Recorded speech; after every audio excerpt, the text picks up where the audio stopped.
Hi, my name is Julia Buckley, and this is my business model canvas for the company Civic Eagle for case studies in computing-based entrepreneurship.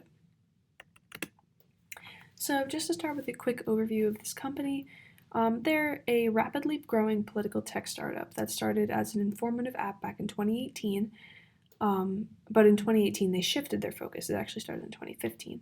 And their new main product is In View, and this product helps companies discover, organize, and monitor legislation. So on the left here, we have the three co-founders of the company. We have Yemi Aduanmi, who is the chief product officer. We have Damola Agundipe, who is the CEO, and Shantara Hardy, who is the CSO. The diversity in this group of co-founders was the reason why I chose Civic Eagle to be my company for this week.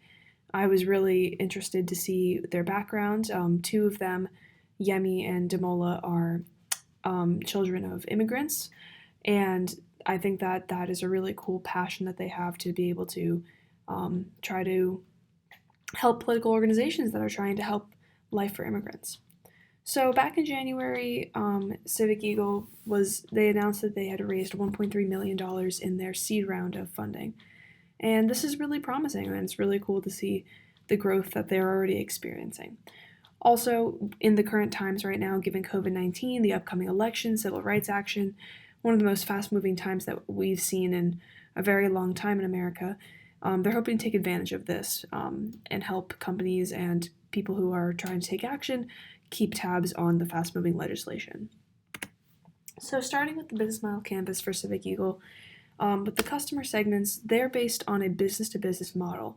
So their main customers are advocacy organizations who might be standing up for some policy areas such as immigration or civil rights.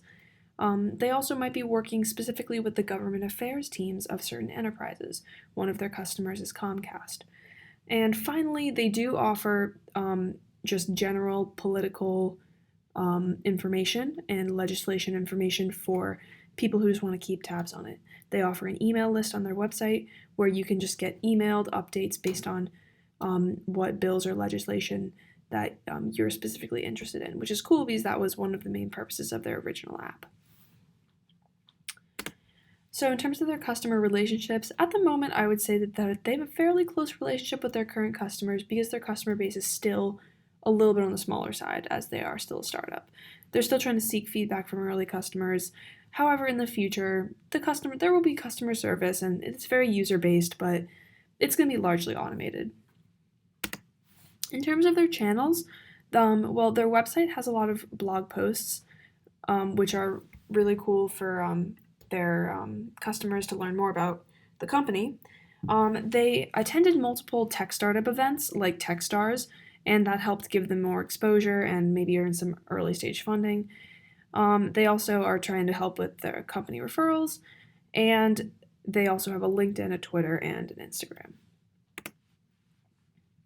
So in terms of their value propositions, they want to help communities and advocacy organizations access legislation more easily. This is with their product in view. Also, they want to provide everyday people with email alerts and updates on legislation that they are interested in. So in order to fulfill these value propositions, they have a few things that they have to do. So they obviously have to research, keep tabs on legislation. They have a database that has all of the legislation, and they obviously need to keep that updated. Most of it, I would argue, is public. It's like just publicly available. However, they still have to have teams that need to update that regularly. Additionally, they have to maintain the software that they're running with, and they also have to work on further funding rounds. Maybe they're going to move into a round A after the seed round. In terms of resources, legislation resources, which I mentioned earlier. Also, their employees are really important. Software engineers and political party experts. So one of the co-founders is specifically an expert in political policy, and that's why she earned a spot as a co-founder, because she's useful. So in terms of key partnerships, they are part of Google for Startups, specifically the Black Founders Exchange. So that's a very interesting partnership that helped get their name out there. Also, they joined Techstars, which I believe has some connection to Google, and the seed stage investors that they were able to get are some really important relationships that they have early on. In terms of their cost structure, they're going to be paying for website and software maintenance. They're going to be paying the employee salaries and the developer salaries for the website. And they're going to be paying for marketing and for research into the legislation. In terms of their revenue streams, basically they charge customers between $500 and $1,000 a month. This is as of May of 2020, so this is over a year ago. I got this information from, but back then they charged customers between $500 and $1,000 a month per jurisdiction, and they experienced such growth within their revenue stream that within just 3 months they were averaging. At the beginning they were averaging $6,500 a month, and then within 3 months they almost doubled their monthly income or their monthly revenue to $12,000 a month. That was back in 2019.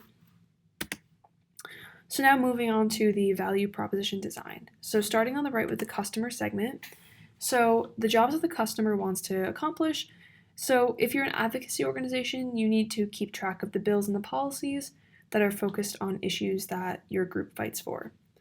Additionally, if you are a government affairs team in a larger enterprise, you want to research the policies that may interest your company's future plans. Your company might not be specifically political, but a lot of the time you have to focus on public policy to keep your business moving.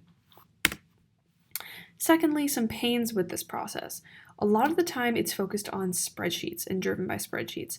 This is a very outdated method and also not ideal when this information is changing almost every day with the more recent legislation.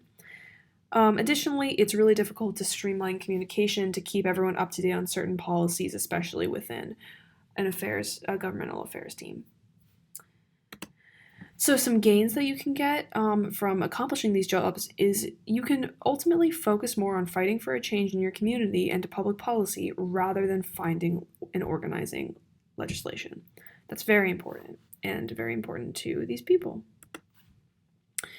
So what does Civic Eagle bring to the table? In terms of their products and services, we've been over this. Their product in view, it increases accessibility and transparency to public policy through automation. So how does this relieve pains? So it provides automatic updates on bills you choose to track.